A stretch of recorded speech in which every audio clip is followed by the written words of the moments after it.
Hello, everybody. My name is John Handler. I'm a Principal Solutions Architect with AWS, and I focus on our search services, including Amazon Elasticsearch service.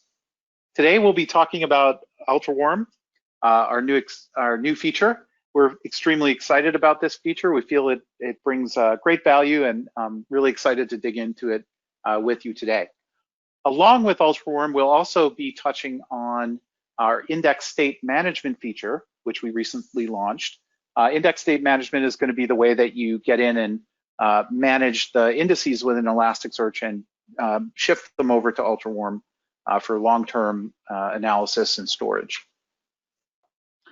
Just by way of introduction, for folks that are not familiar with Elasticsearch, Elasticsearch stores and indexes log data primarily. That's our large use case. Most customers are using us for storing log data because Elasticsearch provides two key capabilities. The first of those is search. So Elasticsearch is a search engine. It does support common search use cases like e-commerce or just application data in terms of, say, CRM or healthcare data. Any data that you want to provide rich search, Elasticsearch can do that for you. Elasticsearch also, again, in the analytics space, provides you with the ability to ingest log data and then do aggregations across that log data and use an open source tool called Kibana for visualizing the data in your log lines. And so as we've seen Elasticsearch sort of develop as a product, it really started out with that search use case. Customers began flowing log data into Elasticsearch using another open source tool called Logstash. The trio, Elasticsearch, Logstash, Kibana, became known as the Elk Stack. And as it has matured, this log analytics workload is driving a lot of Elasticsearch usage and gives you a way to pull the data out of your logs to get understanding about what's happening. Typically, we see customers with log data ranging from security data, infrastructure data, application data, in terms of application performance data, supporting infrastructure monitoring, SIEM, security information event management, and application performance management, APM, DevOps tooling, all of those things. Elasticsearch allows you to aggregate logs across a large fleet of instances and get a real-time view into what is going on in your application and how your application is performing. Now, Elasticsearch is great, but as your usage of Elasticsearch grows, and especially the more data that you send into Elasticsearch, your cost is going to grow linear with the amount of data that you store, right? And when you use Elasticsearch, especially for log analytics, you are generally retaining that data over some time period. The value of the data is dropping as it ages. And so your cost is going to grow as you store that data, but the value of the data is going to go down. Nevertheless, sometimes you need to maintain that data for a long time period. And so in order to do that, you end up having high cost, right? So in this chart, we're looking at the amount of data ingested per day, and assuming that we store that data for 90 days, and then we're looking at the cost of storing that data in Elasticsearch as it grows. This is a monthly total. By the time you get out to a petabyte, you're close to $1 million in monthly cost. We have many customers that are facing exactly this cost challenge. And so as a basis for why we came out with UltraWarm, we wanted to bend this down so that you wouldn't pay necessarily a higher cost if you still wanted to retain data for long time periods.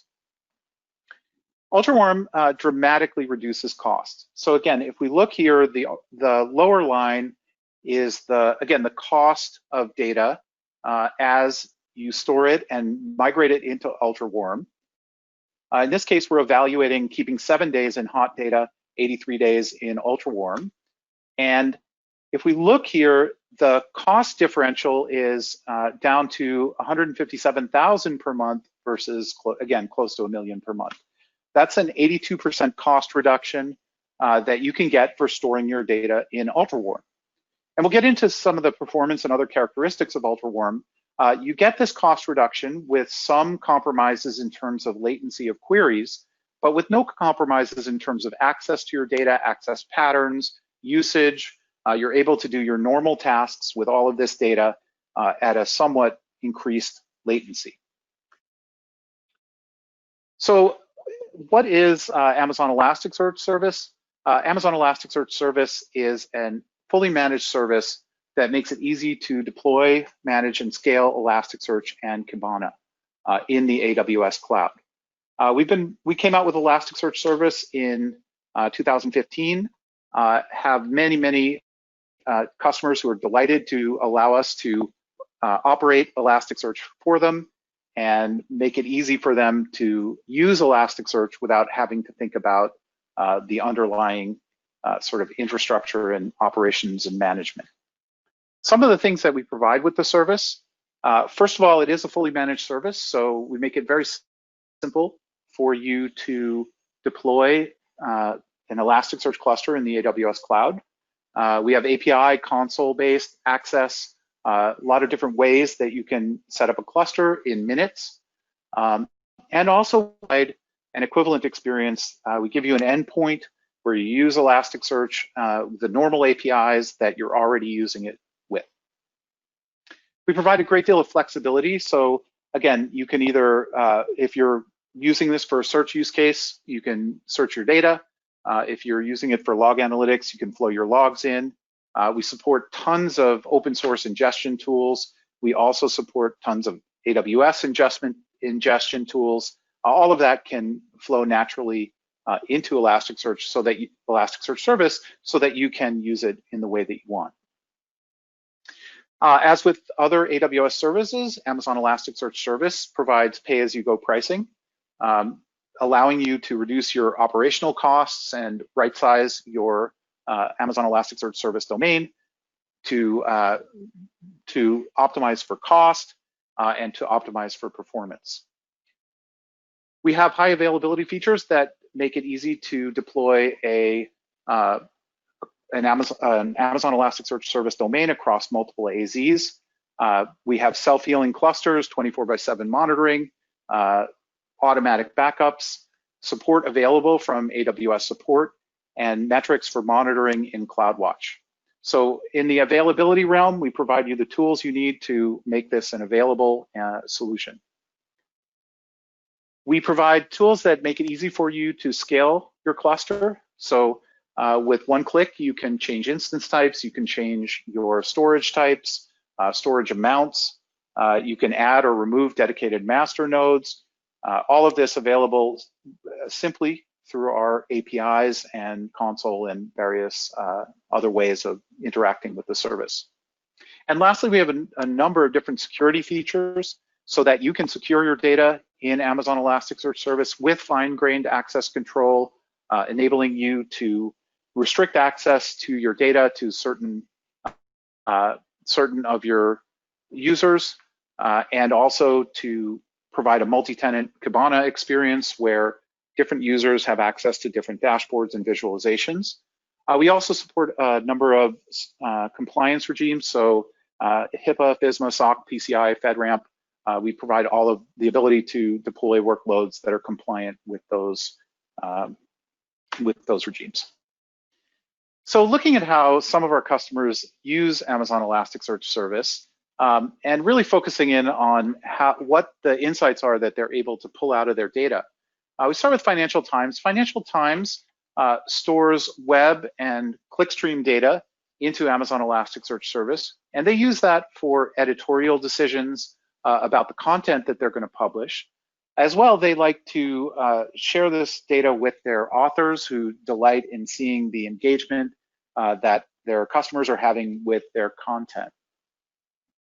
Expedia uses Elasticsearch Service to dig into various infrastructure and other log data. They actually spoke with us at one of our summits to talk about a problem that they had in their billing. They used CloudTrail logs to identify a particular account that was generating usage at a particular interval, and they were able to diagnose and correct that usage to bring their costs down. Amazon Elasticsearch Service really does deliver real-time information. It is slanted towards bringing you your log data and your visualizations as quickly as possible. Pearson uses Amazon Elasticsearch Service with that real-time component to be able to understand what's going across their application and other infrastructure and react to what's going on quickly. Compass is an example of a search use case. They host listings for real estate assets in local and global markets, providing you the ability to search across those listings to find real estate near you that you are interested in purchasing or renting. They also support saving your searches and notifying you when listings come up that match those searches. Autodesk is an example of a centralized logging solution. With Autodesk, they're able to pull in logs from across their applications into a single pane of glass that allows them to be aware of what is going on exactly with their application infrastructure at any given time. Sophos provides security monitoring solution that allows you to detect fraud and allows you to understand the security stance of your application. For those of you not entirely familiar with Amazon Elasticsearch Service, again, we dig in a little bit on how you use it. Elasticsearch itself is a database technology. It lives in the database world and functions quite a bit like a database. On the input side, you're going to take your server logs, your application logs, your networking logs, AWS logs, format those as JSON, and send them to Elasticsearch via REST APIs. For your more search use cases, you're going to take your applications data, again, format that as JSON, and send it off to Elasticsearch.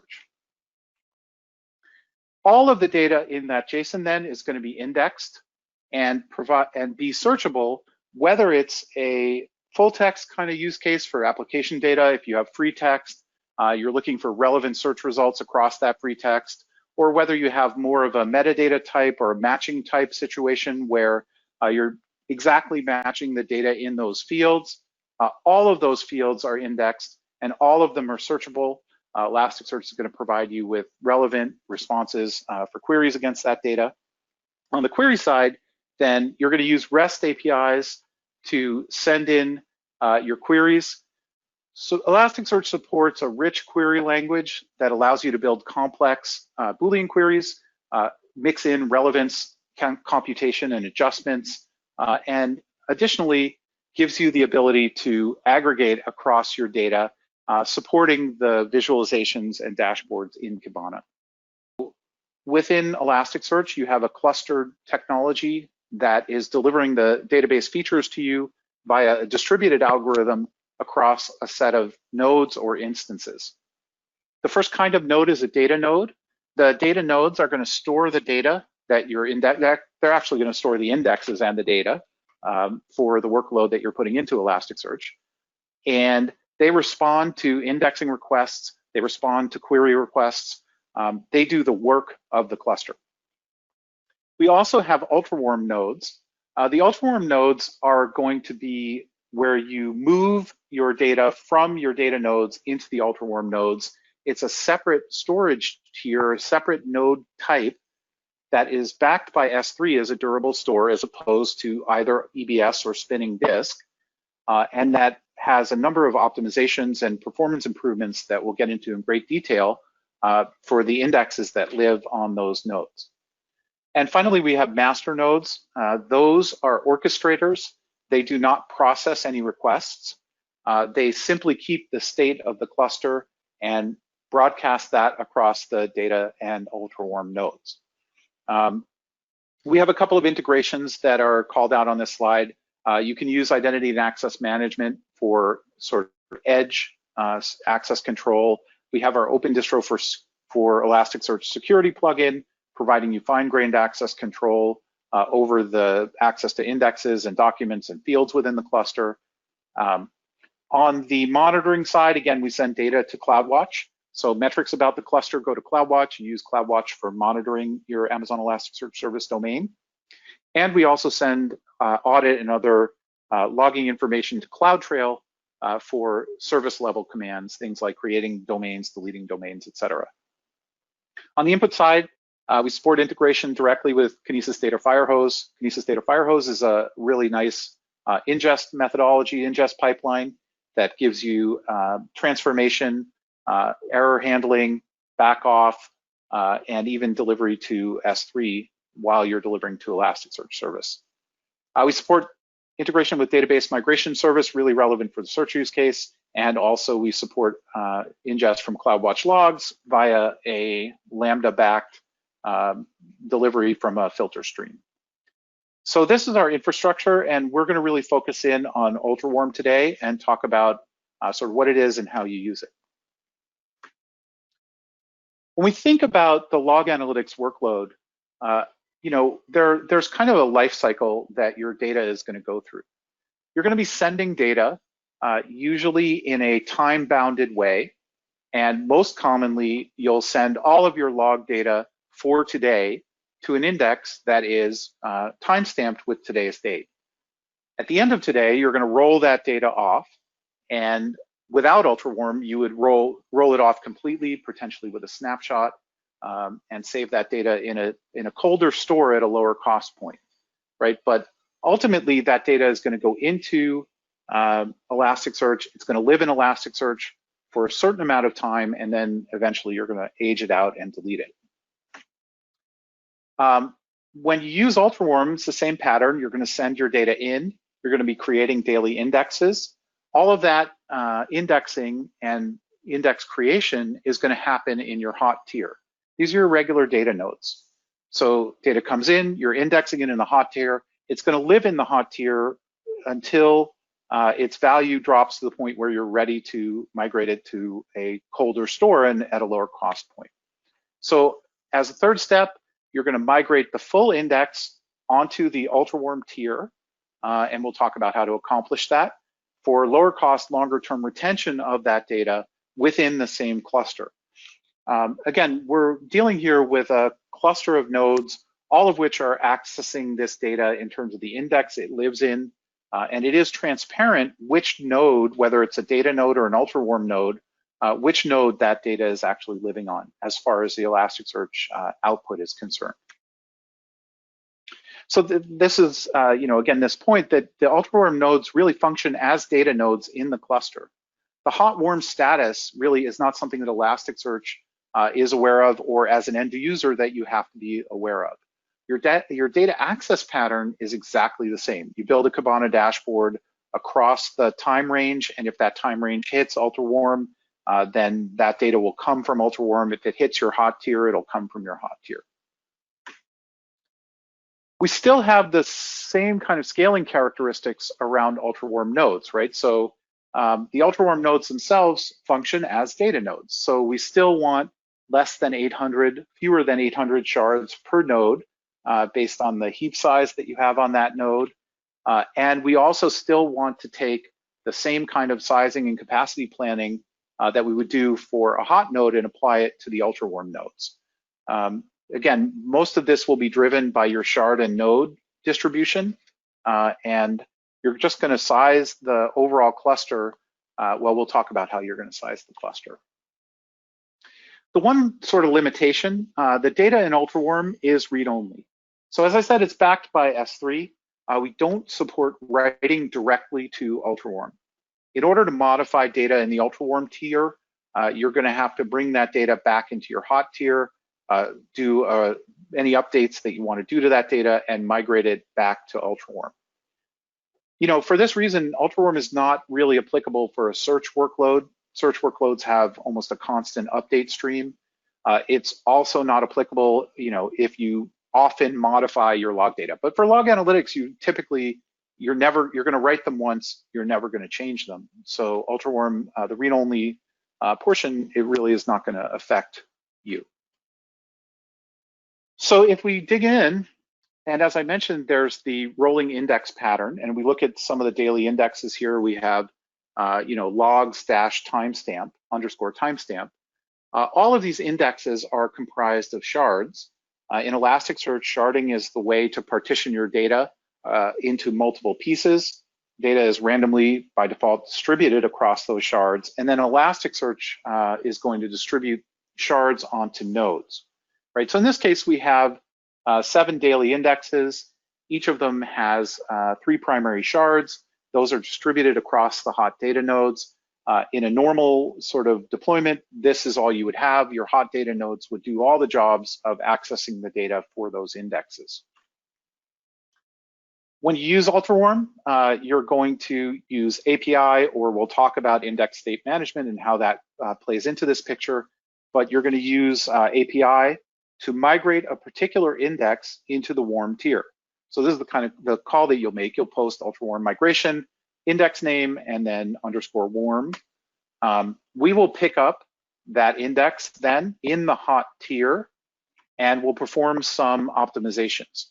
So the first thing is we're going to force merge the index down to one segment. This operation actually does impact the cluster's overall CPU demands. You have to take this into account when you're doing sizing, but the force merge here allows us to bring that index into an optimal format for later query. So we do force merge it to one segment, and then we drop replicas. Again, UltraWarm is backed by S3. S3 is a durable store, and as such, Elasticsearch does not need to maintain a redundant copy of data to provide extra durability. So we're leveraging the durability of S3 to enable us to immediately drop either a half or 2/3 of the data that are in your index. Normally, you'd have 1 or 2 replicas of your data within your Elasticsearch cluster. We do this one index at a time. You can queue up multiple indexes, but the migration itself will happen an index at a time. While that is running, you can also check on the status. So you can use the UltraWarm migration status call to see what state your indexes are in. Eventually, you're going to start writing to today's index. You're going to roll that forward, and you're going to have a new set of 7 indexes after your migration. If we look at the access pattern, again, you can send a regular REST API call with, in this case, a search call to that May 14th index, and that is going to go to the UltraWarm node. You transparently, but as you can see in the REST call, you're not actually calling out specifically UltraWarm. You just send a query to that index. UltraWarm will handle that and return the result. And again, just to make the point, you could even span UltraWarm and hot node with queries. In this case, we're getting logs 05.star, so this will go against every May index that we have, and we're searching against all of those indexes. This all happens under the covers. You don't have to say, oh, this is an UltraWarm index, this one isn't. You just send your query. So looking at the performance of UltraWarm, UltraWarm is built on top of optimized instances. They're Nitro instances with better networking to them, and they also have high bandwidth to S3. So we're able to deliver a ton of performance even in the pathway where we're accessing S3. Apart from that, each of the UltraWarm nodes serves as a cache in a sense, where the trips to S3 are mediated by locally cached data. If that data is in local cache, then we don't even have to make a trip to S3. We have a lot of optimization and a lot of work went into making this caching and fetching of data as performant as possible. The cache is not something that you necessarily have to think about or worry about. Again, you can think of it as a read-through cache on top of S3 that just provides us with better performance. Your queries are transparently accessing data. You don't have to be aware of the cache itself. We use adaptive prefetching and additional query engine optimizations to provide a more interactive experience. And let's talk about some of the performance expectation.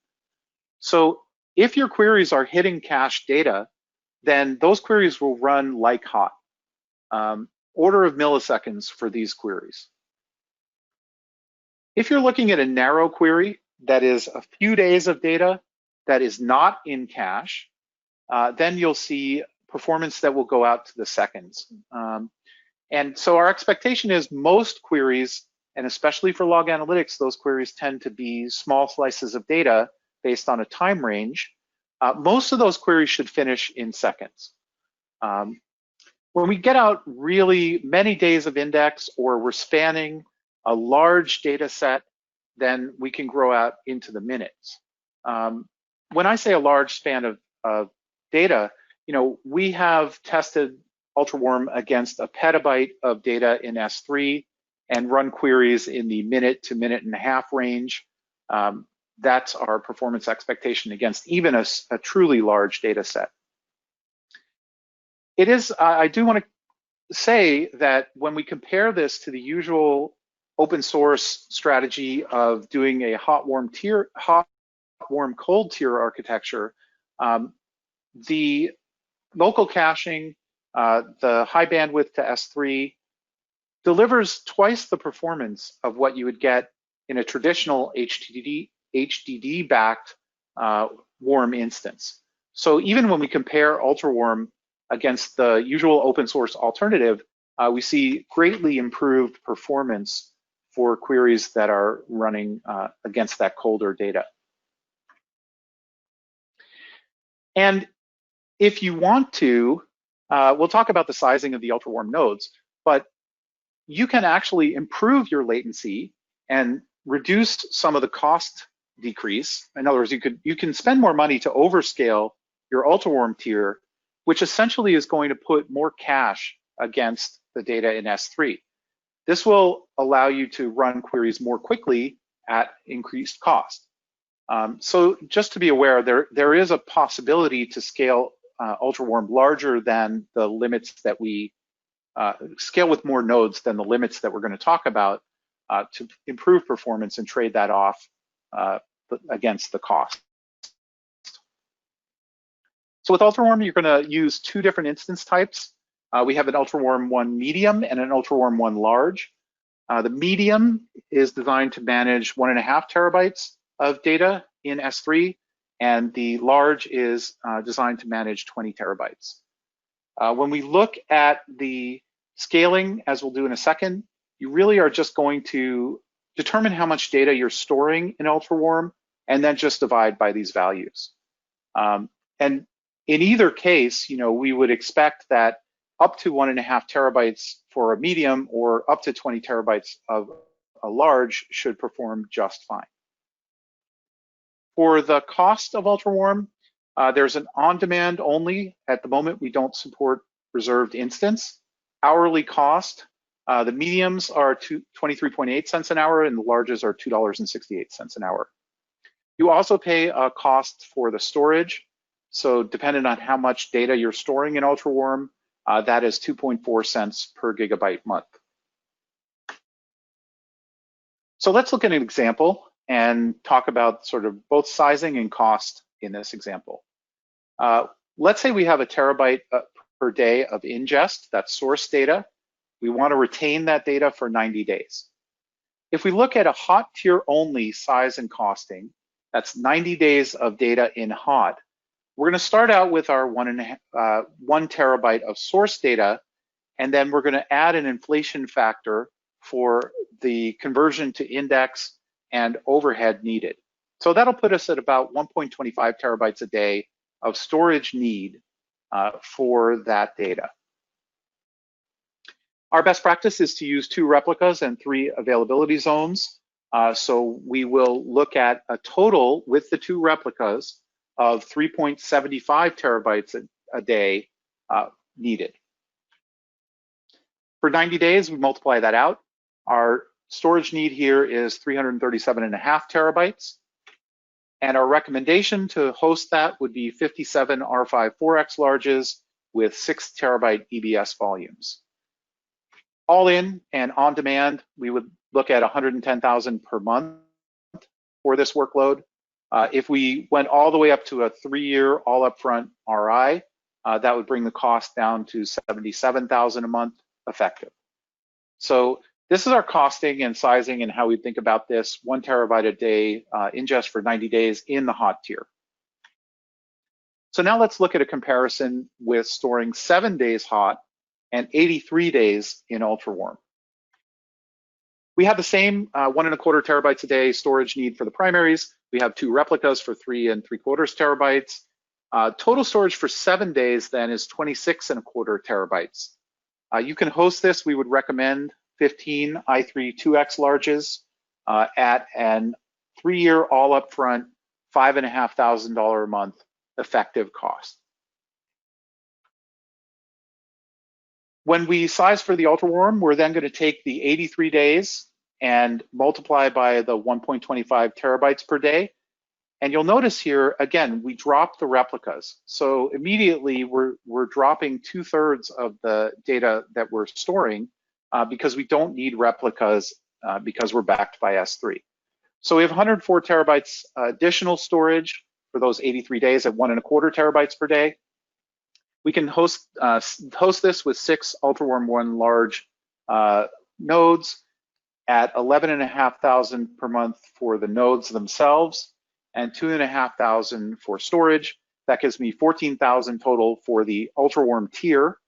And all in, we're going to be at 19,500 per month effective. This is going to give us, compared with the 3-year for the hot tier only, total saving of 75%. As you can see, the savings vary. It's going to depend a little bit on sort of the edge cases around where your data is, how long you're storing it. All of these will be relative with a top at about 90%. Let's move on to index state management now. And these two features are intimately related. As we went through in the lifecycle slide, you're going to be migrating your data amongst the tiers of Elasticsearch, the Amazon Elasticsearch service. So you don't want to do that manually. You'd like to have an automated solution for doing that. Index state management provides you with the capabilities of building out automatic management of data in your cluster. When you use index state management, we have 3 kind of different things that you're going to do. First of all, you're going to create policies. A policy is a finite state automaton, a little piece of JSON that defines the transition points and actions that you need to perform at those transition points for the different indexes in your cluster. We're going to apply those indices to policies, and we're going to do that either in Kibana or we provide API access to allow you to keep these policies and their application in source control or externally to Elasticsearch itself.